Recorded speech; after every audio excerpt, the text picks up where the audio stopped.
ya merugikan banyak pihak gitu ya, entah itu dari lingkungannya, orang-orangnya. Nah sebelumnya dari mitigasi itu sendiri ada yang tahu nggak apa sih mitigasi itu? Coba tadi udah sedikit disinggung sama Teh Adisa, itu ada hukumnya tuh, pengertian dari mitigasi sendiri itu apa?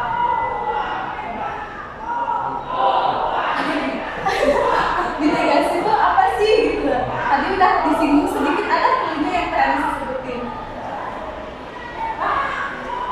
Ya pencegahan, terus apalagi coba?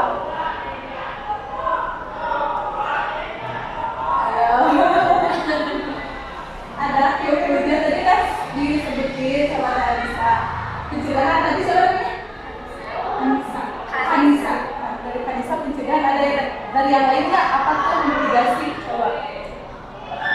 Ayo. Enggak. Pencegahan kayak bagaimana sih biar bencana alam itu nggak bisa kita duga, nggak bisa kita cegah juga, tapi ada langkah-langkah untuk meminimalisir kerugian akibat bencana alam. Apa?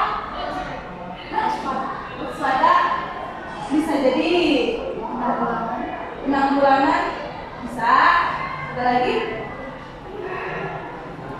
Coba, atau ada nggak yang mau ngasih pengertiannya? Kan tadi cuma satu kata. Ada nggak sih mitigasi itu ini misalkan dari itu yang udah disebutin tadi, sadar, terus penanggulangan, pencegahan, atau tahu aja nih.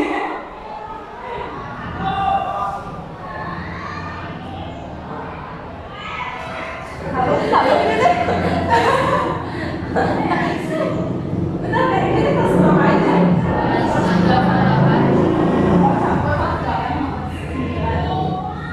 Udah agak familiar lah sama mitigasi bencana mungkin ya. Iya dong. Sama dong. Bencana tuh. Kalau udah familiar. Ya mitigasi.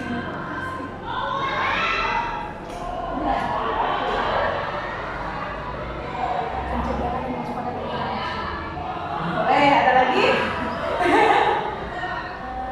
Sama kita waspada sama bencana itu gimana? Ya, bisa. Ada lagi untuk Cara ini cara biar kita tahu persiapan kalau ada bencana itu. ada lagi nggak? Ayo, ini cowok atau suara? Iya, lama kan tadi udah dikasih clue sama teman-temannya.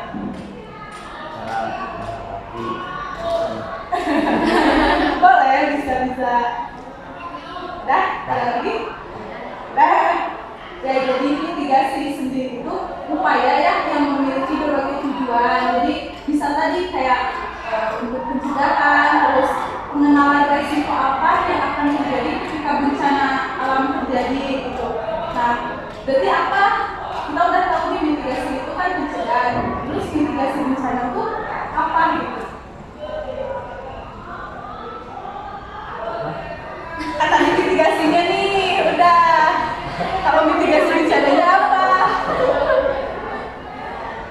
Jadi benar akan mitigasi itu pencegahan atau pengenalan resiko-resiko atau penanggulangan mitigasi bencana ya? Iya, upaya dari awal kita sebelum bencana itu terjadi, kayak pengenalan resiko nih sebelum bencana terjadi, terus sampai ke tahap kita di pasca bencananya, setelah bencana itu selesai apa yang harus kita lakukan. Nah jadi mitigasi bencana itu seperti itu ya, jadi cara atau upaya kita untuk mendeteksi gitu, atau penanganan apa yang harus kita lakukan ketika bencana itu terjadi, terus apa yang kita lakukan setelah bencana terjadi. Nah, setelah mitigasi bencana, terus kita tahu gitu ya mitigasi bencana itu apa. Ada siklusnya nih, siklus dari penanganan bencana. Ada yang tahu? Tadi udah kita sebutin banget nih, dari awal sampai akhir. Ada 4 siklus penanganan dari pengertian mitigasi bencana tadi udah ada, tinggal dijabarkan di bawah. Nah, terus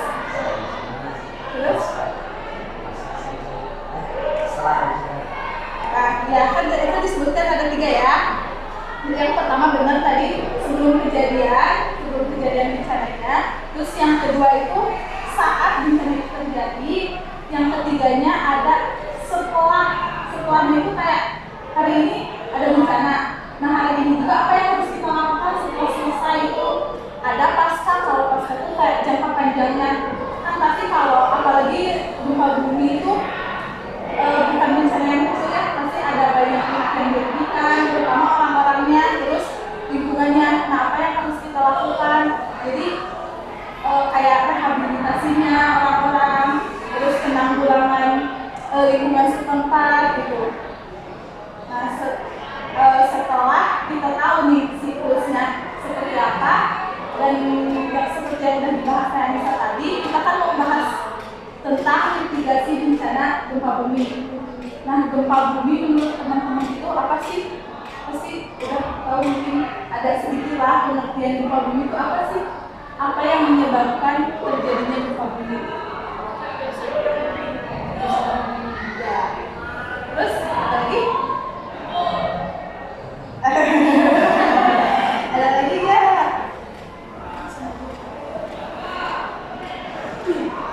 Ada lagi. Jadi benar ya, gempa bumi itu pergeseran material bumi yang terjadi secara tiba-tiba, terus menciptakan gelombang seismik gitu. Jadi terjadinya gempa bumi di mungkin di kita udah apa ya? Ada beberapa gempa bumi yang besar, gitu ya. Ada gempa bumi yang kecil juga yang dirasakan di beberapa daerah tertentu. Nah, gempa bumi sendiri memiliki 3 jenis menurut penyebabnya. Ada yang tahu nggak? Terus satu lagi?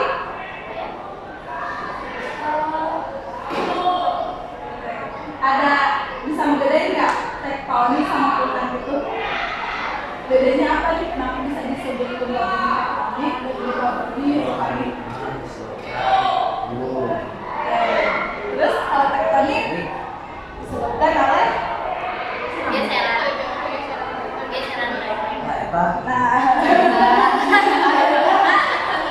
ada nih satu lagi apa? Ya, gitu. Ada tadi gempa bumi vulkanik yang disebabkan oleh gunung. Contohnya apa nih? Ada yang tahu nggak? Pernah terjadi ketika gunung Merapi itu meletus, kan terjadi gempa bumi ini.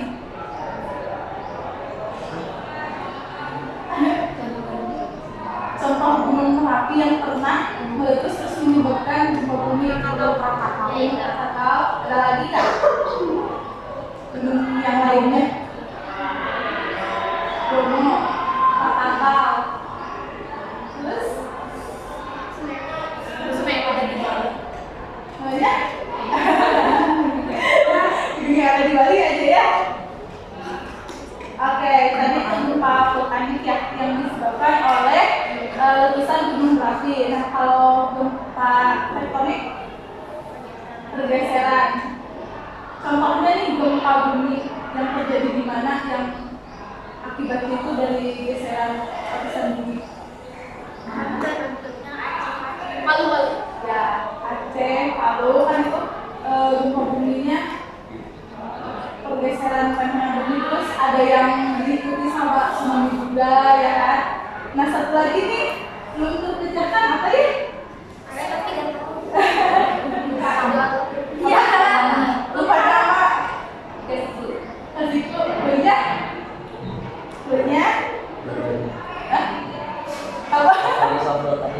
Iya. Iya. Satu lagi tadi kan ada vulkanik sama tektonik. Lagi apa? Bukan dari vulkanik dan tektonik. Gempa benua jalan. Gempa benua jalan. Bukan. Nama depannya deh. Ya. Atau Harupan. Kalian tahu nggak? Harupan. Runtuhan. Iya. Ini baru pertama kali dengar nama itu. Waktu kelas 8 tuh pernah dibahas kelas lupa. Ya. Bahasa Indonesia. Coba gimana itu?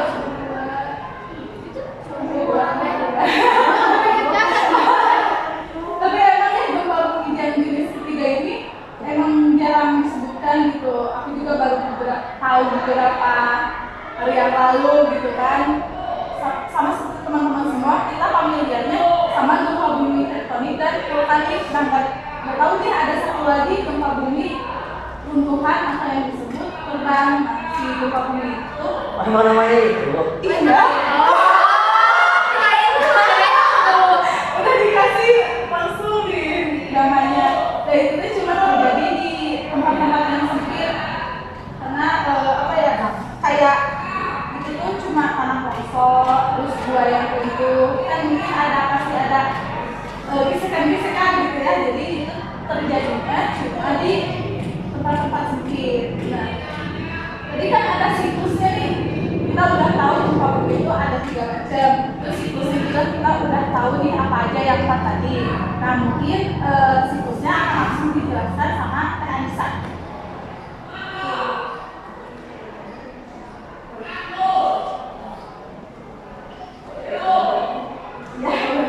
Oke, ini kan tadi udah dibahas tuh gempa bumi apa, penyebabnya apa, terus mitigasi di spill sedikit. Mitigasi itu ada 3 ya, ada 4 dari pra-nya atau preventif atau preventif sebelum terjadi bencana gempa bumi. Ada juga ketika gempa bumi ini benar-benar lagi terjadi kita harus ngapain ya, dan ada ketika setelah gempa bumi itu terjadi dan benar-benar setelah beberapa saat aja gitu.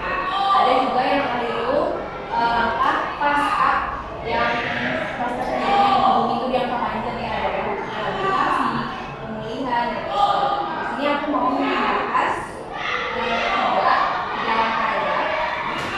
Yang pertama yaitu langkah preventif gempa bumi. Nah, gimana caranya kita tuh tahu tentang gempa bumi? Jadi yang pertama tuh bagaimana cara kita langkah preventif itu harus gimana? Yang pertama kita harus mengikuti apa itu kayak kita nggak usah ya, kita udah tahu gempa bumi itu apa, terus penyebabnya apa.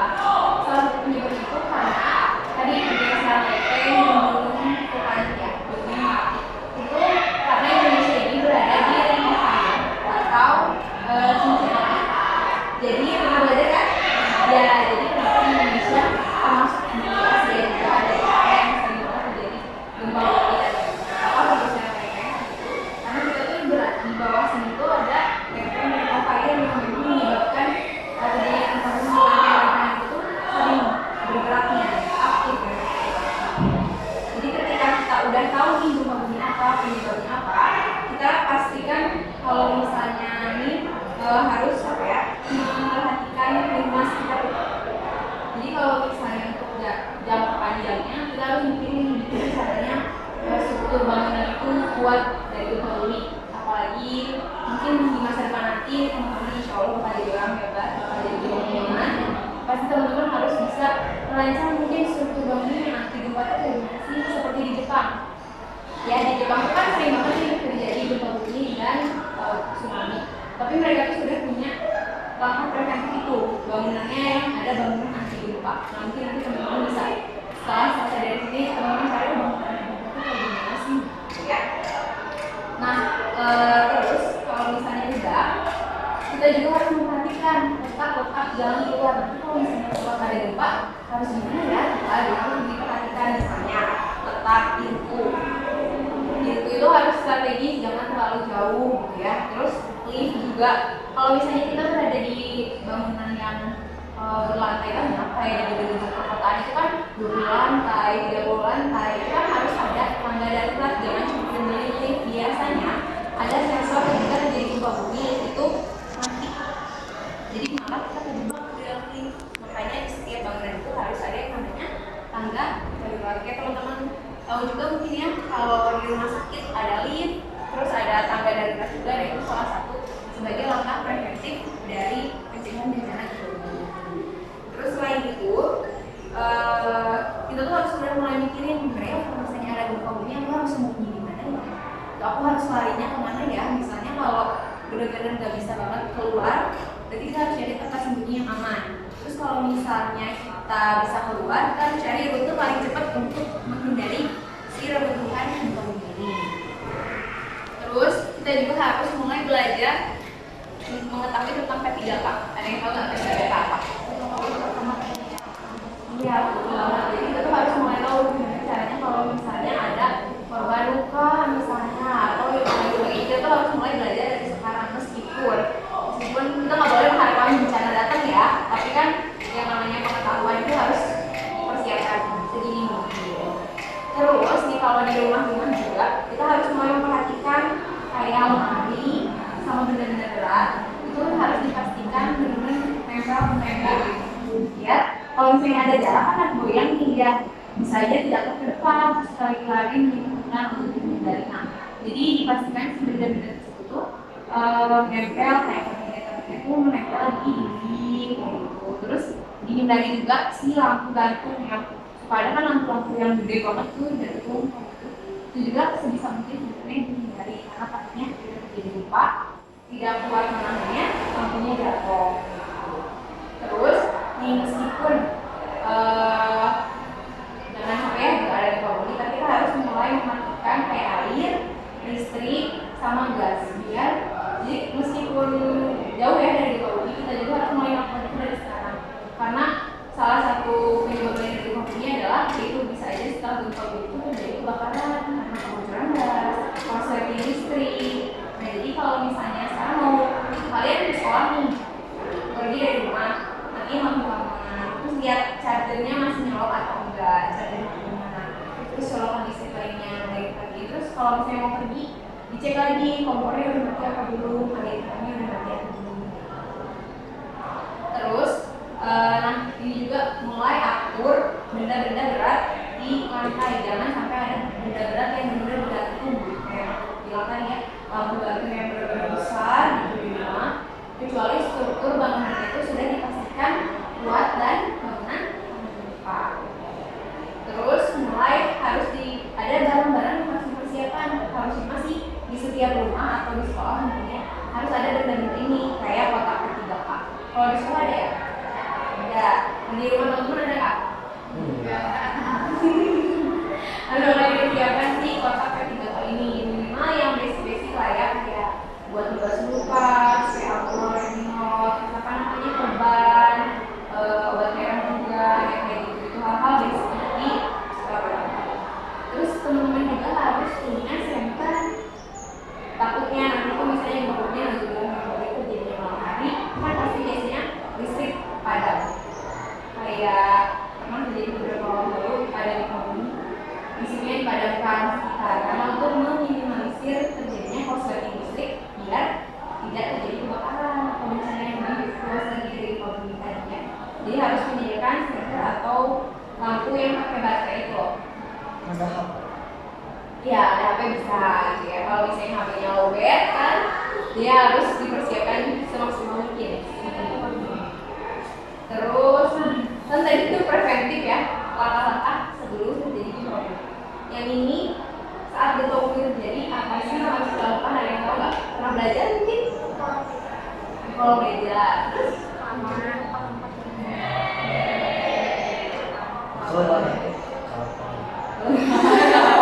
ya kalau di dalam gedung harus keluar ya.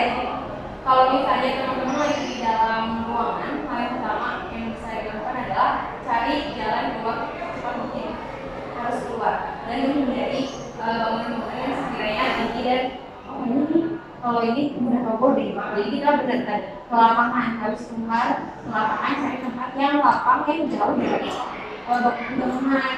Karena kalau misalnya kamu kan biasanya bangunan itu kalau depan, belakang, samping gitu kan suka kemana aja ya maksudnya.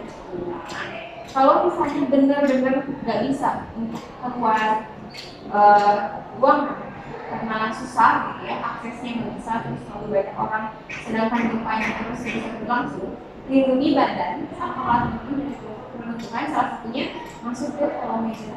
Tapi harus kita pastikan juga sih struktur mejanya yang kuat, jangan struktur meja yang rapuh soalnya kadang kalau misalnya misalnya mejanya aku tertimpa oleh tembok atap, itu juga kan jadinya rapuh juga ya. Jadi harus bersembunyi di bawah yang kiranya aman, cari tempat aman kalau misalnya benar-benar nggak bisa keluar sama sekali. Terus kalau misalnya teman-teman lagi di luar tiba-tiba terjadi gempa, ini mah kondisinya lagi di luar jalan misalnya, atau lagi main sama teman. Nah, apa yang harus dilakukan adalah menghindari bangunan ini. Jadi kita harus menghindari dari bangunan, cari terus jangan di dekat tiang listrik, jangan di dekat pohon besar juga, karena potensi mereka untuk rubuh itu lebih besar. Jadi benar tadi kita harus ke lapangan yang benar-benar luas ya. Terus kalau misalnya ada kadang gempa bumi juga suka menyebabkan retakan tanah maupun tahu. Misalnya jalan, kadang ada beberapa jalanan yang tiba-tiba kelihatan itu retaknya itu salah satu bisa gempa bumi juga. Nah, kalau misalnya bisa hindari tanah yang terlihatnya ada retakan gitu, karena takutnya tanahnya jadi ambles ke bawah. Terus nah kalau misalnya benar kalau terjadi gempa sedangkan kita lagi ada di dalam mobil atau lagi mengendarai kendaraan, kabur kan pakai kendaraannya gitu, padahal orang-orang ini hektik lari-larian. Nah kalau bisa sih kita bergeser secepat mungkin bisa pakai kendaraan itu. Tapi kalau misalnya tidak memungkinkan atau pakai kendaraan ini malah memperlambat, kita bisa turun dari kendaraan dan lari ke tempat yang aman. Karena kan kadang sebenarnya gempa bumi itu tidak langsung lama ya, biasanya cuma beberapa detik atau sampai menit aja, nggak yang 10 jam gitu. Meskipun sebentar, jika kekuatannya itu tinggi gede, itu tuh bisa menyebabkan daerah-daerah yang bangunannya itu malah jadi rubuh ya. Nah apabila terjadi gempa bumi di daerah yang mungkin pegunungan yang memungkinkan terjadi longsor, nah itu harus cari tempat yang aman juga, jangan berada di tebingnya. Kan misalnya gunung gitu, ada di daerah saya itu ada gunung batu gitu. Nah, meskipun di bawahnya lapang, itu jangan di bawah lapis itu, karena ada potensi dari reruntuhan si batu itu turun ke bawah. Jadi hindari tebing ya kalau itu kita lokasinya terjadi di pegunungan. Nah, jadi kan sudah langkah perfectnya. Terus pas terjadi sekarang apa yang harus kita lakukan sesaat setelah gempa bumi itu? Ada yang tahu nggak kan?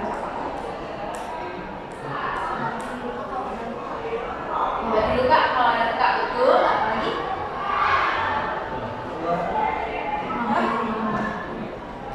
Karena barang pribadi tapi ada kepasuan ya itu. Terus apa lagi? Biar tidak ada gempa susulan, betul. Ada lagi?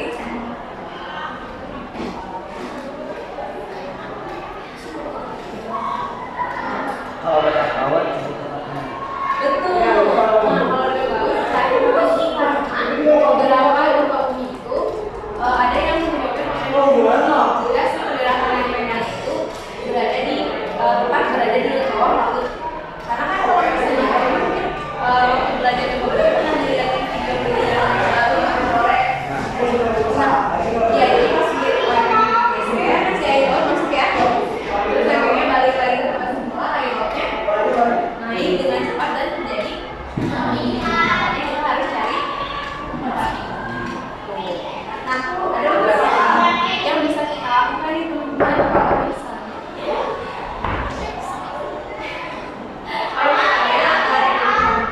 kalau misalnya tadi ya kan itu yang aku bilang tidak langsung keluar, masih coba keluar kita untuk bangunnya udah, tapi tetap kita harus keluar dulu setelah bangun karena takutnya terjadi gempa susulan. Jangan menggunakan lift kalau mau keluar yang dari gedung yang lantai.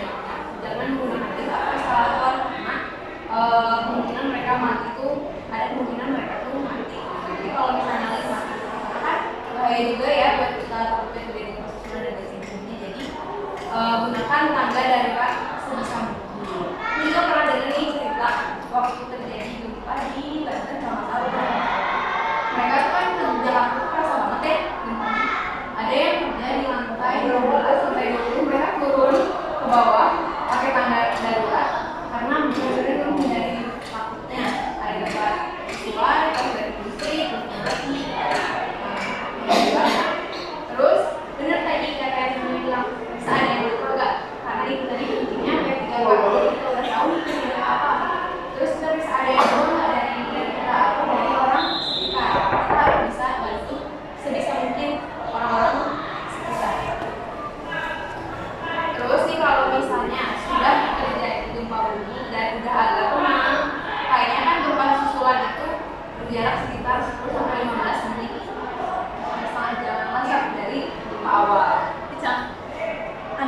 9E katanya dicariin.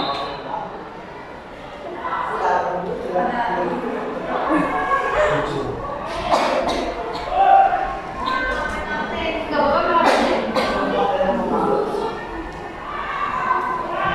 Oke, kata tadi kan kalau misalnya ekonominya nggak bergerak aman, dia nggak akan ada kesulitan. Dan juga terpantau di BMKG, ada di Twitternya, ada di Instagramnya, dan mereka tuh aktif banget sama lucu banget ngasih info kayak tidak mati kesulitan, misalnya tidak berpotensi dirasa ARS atau safety juga aman.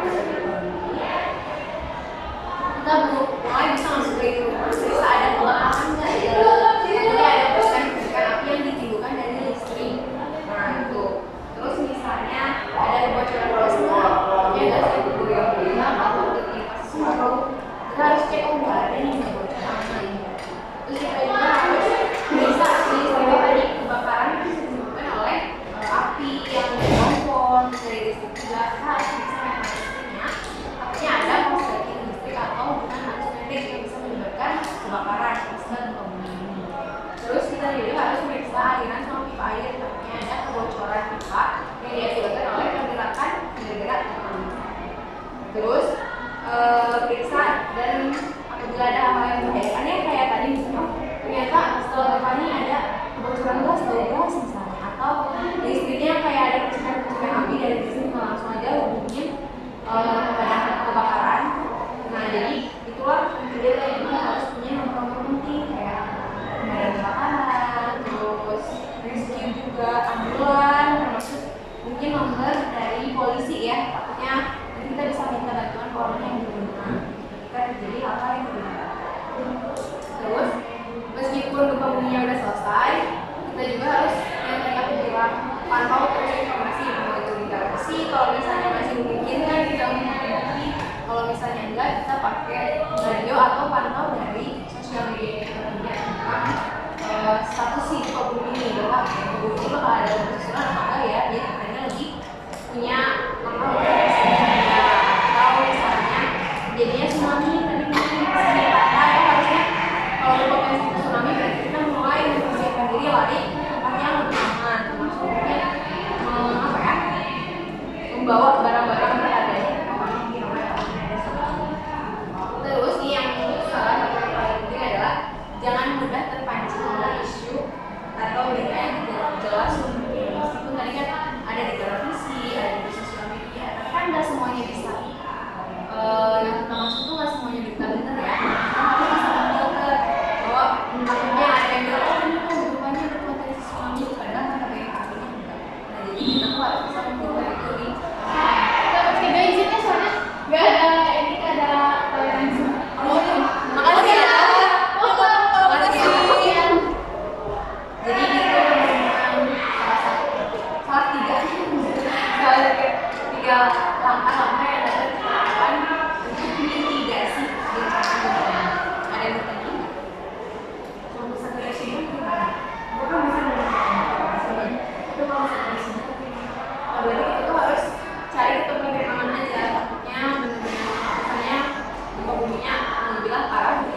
kalau bisa sampai malam.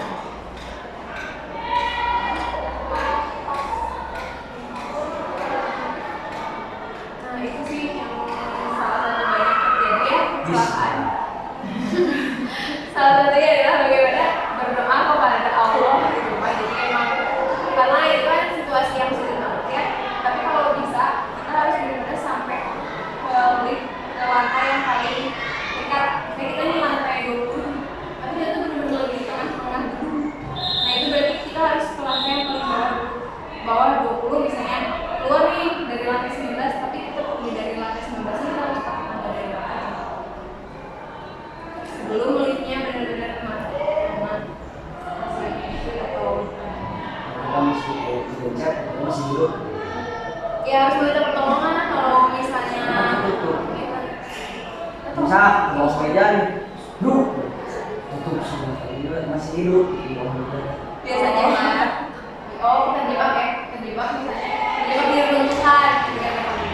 Kalau misalnya kita punya signal yang misalnya bisa mengisyaratkan, misalnya kita megang senter kayak waktu tadi kenapa kita ini bisa kita lambaikan senternya biar orang itu, karena sesaat setelah terjadi gempa itu pasti bakal langsung itu menyisir lingkungan. Apalagi kalau misalnya gempanya dirasa gede, orang pasti dicek tuh satu-satu bangunan-bangunannya itu benar-benar dicek.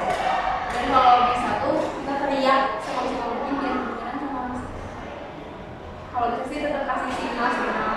Kalau misalnya masih megang handphone ya dibunyiin teleponnya. Kalau misalnya nggak ada signal, HP-nya kan masih hidup. Karena setel apa biar kedengeran sama orang.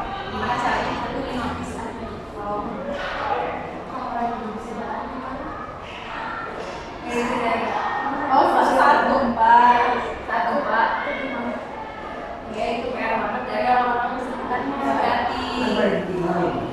Tadi sebelum melakukan ini kita juga harus aware sama lingkungan. Salah satu yang tadi mungkin aku lupa bilang ya teman-teman, karena kita tuh manusia sosial, jadi ketika kita nih pasti emang menyelamatkan diri masing-masingnya, tapi kita juga harus menggunakan rasa kemanusiaan kita, empati kita gitu. Jadi kalau misalnya sekiranya orang kan nggak punya kasihan nih susah, ya kita lah sambil dibantu, sambil kita menyelamatkan diri, sambil terus kita menghubungi ya kayak bantuan besar.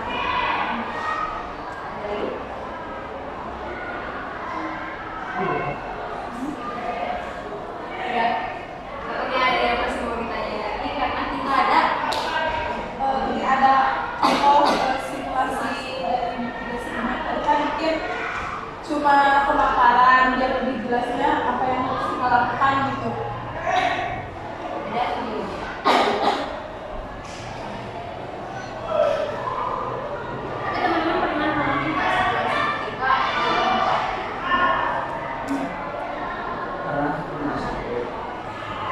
Bukan Ya, biasa. soalnya dengan alhamdulillah ya di Bandung sendiri mungkinnya kalau yang kita nggak pernah ada gempa yang berpusat di Bandung, alhamdulillah.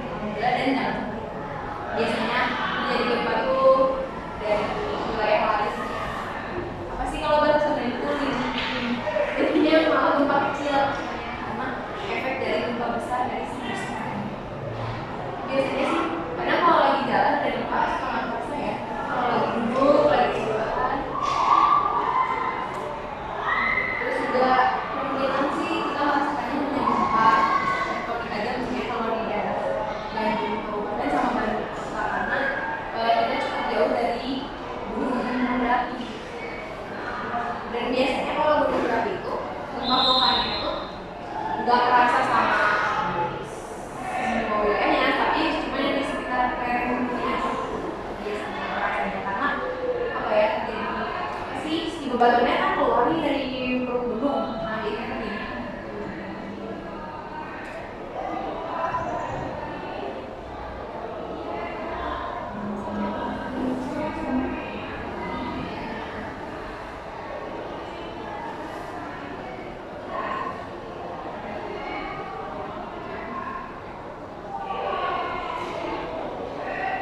Mungkin namanya bencana alam nggak bisa kita kontrol ya, kapan datangnya, terus kayak sekarang lagi musim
Nah, biasanya kalau lagi di jalan itu kan biasanya gempanya sudah selesai ya, karena hanya terjadi beberapa detik aja. Cuman kita harus tetap menyelamatkan.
healing.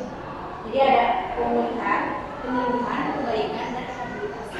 Pemulihan dan penyembuhan ini biasanya kalau pemulihan lebih ke memulihkan seluruhnya ya, termasuk ke psikis kita, fisiknya juga. Kalau misalnya ada tuh anak-anaknya, kalau bencananya itu benar-benar besar atau pusat gempanya, biasanya kan merugi apa ya, terjadi kerugian yang cukup besar ya, dari itu mungkin ada yang keluarganya, dia juga kehilangan tempat tinggal. Nah, orang-orang seperti itu yang kemudian dibantu, dipulihkan psikisnya, juga disembuhkan secara fisiknya oleh para psikolog, konselor, atau psikiater bahkan. Kalau misalnya mereka sudah tidak bisa diurut, bisa dikasih obat. Dan itu namanya trauma healing. Trauma healing itu ada bentuk trauma aktual. Biasanya kalau misalnya kondisi tidur terus ada mobil besar, kan suka terasa ya ada getaran seperti kalau misalnya yang punya trauma bunyi itu biasanya takut. Jadi karena itu aja kita gempa. Itu yang harus kita rehabilitasi, kita sembuhkan, kita pulihkan. Dari itu jangka panjang minimal biasanya penyembuhan ini atau trauma ini minimal 6 bulan dari kejadian. Misalnya dari kejadian itu 6 bulan, kemudian baru lukanya, traumanya baru sembuh. Terus mulai juga ada perbaikan di sarana dan prasarana yang rusak, misalnya kayak kalau gempa-gempa besar kan jalan raya, akses segala macam kan juga rusak ya. Kadang fasilitas umum seperti rumah sakit juga ada beberapa bagian dari rumah sakit, fasilitas kesehatan yang rusak. Nah itu mulai ada perbaikan-perbaikan. Jadi si mitigasi bencana ini mencakup 4 hal tadi: pra bencana atau alternatif, saat bencana, dan sesaat setelah bencana, serta pasca bencana itu jangka panjang.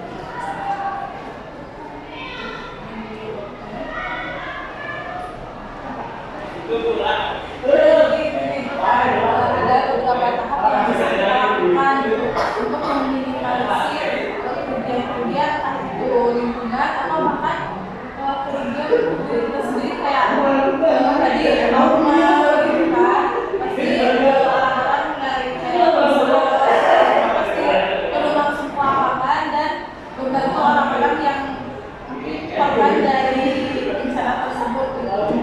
Dan nggak hanya di gempa bumi, di bencana-bencana alam kecil pun kayak konselor psikolog tuh pasti merupakan gitu. Karena kan kita tidak tahu ya mental seseorang itu seperti apa, apakah dengan banjir aja jadi trauma gitu kan, meskipun menurut yang lain cuma banjir doang misalkan, tapi kan kita nggak tahu ya. Makanya itu kita dibutuhkan untuk adanya konselor, psikolog, atau bahkan psikoterapi, karena itu untuk pemulihan pada psikis kita gitu. Trauma ya, trauma healingnya itu kan jadi jangka panjang juga, nggak bisa sekali atau 2 kali pertemuan bisa sembuh gitu. Harus apa ya, berlanjut lah gitu. Dan minimal kayak tadi 6 bulan. Dan 6 bulan itu intens ya, maksudnya bukan sebulan sekali doang gitu. Tapi intens, ada jangka waktu yang dunia, misalnya seminggu ada 3 kali pertemuan untuk memulihkan trauma ini. Biasanya sih kalau kita teman-temannya trauma ini tuh ngapain aja ya, nah, nanti kita tuh mengalihkan fokus perhatian mereka. Jadi kan mereka tuh takutnya jadi menutup diri untuk gempa. Kalau misalnya kita bandingin sama apa yang bahas ya, gempa, berarti mereka trauma akan gempa, trauma akan negara-negara sekecil apapun. Jadi kita tuh harus bisa membantu mereka untuk mengalihkan fokusnya, memberikan kehidupan yang real gitu. Bahwa memang ya kalau gempa tuh ya apa boleh kata lagi gitu ya, cuma kan kehidupan harus terus berlanjut, traumanya harus diselesaikan.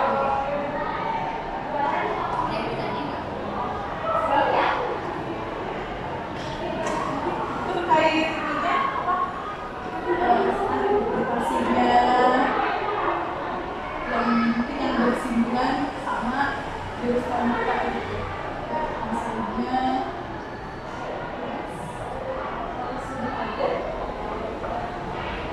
kalau misalkan trauma terus gimana agar butuhnya pendamping. Jadi ya tetap harus, meskipun misalkan udah setahun dia bilang, dia tetap harus konsultasi.